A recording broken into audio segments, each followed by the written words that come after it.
South Florida is at Nevada the prior week. That game is being televised by the CBS Sports Network, and from what I understand, in real time they're working out the start time of that game to try to make sure that they can secure an afternoon start time, give South Florida equal opportunity to get back and get prepared for us coming down on a short week.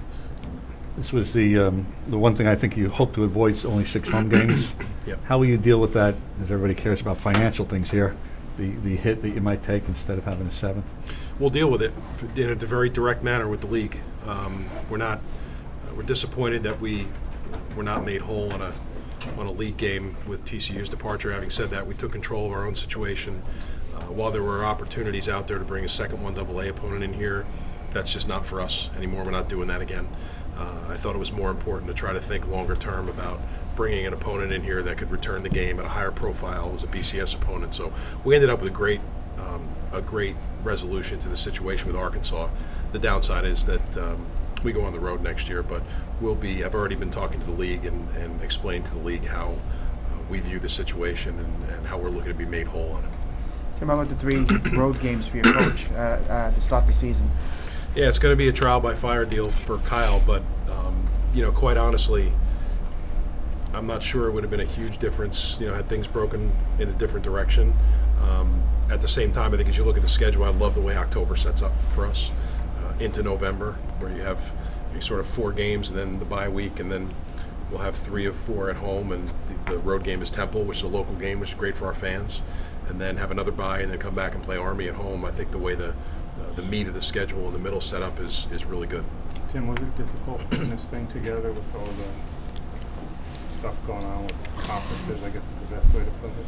Yeah, I mean, to some extent, while we're disappointed in some of the way that it worked itself out, there's some of it that's fine.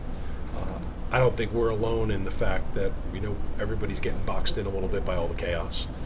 The 6-game situation, is obviously the negative result for us, but at the end of the day, I think it's a 1-year problem. There are new members coming to the league in 2013. We'll move to an 8-game league schedule, and things will hopefully at that point stabilize. But I think the result of scheduling dilemmas, I see multiple teams in our league playing 2 1AA opponents.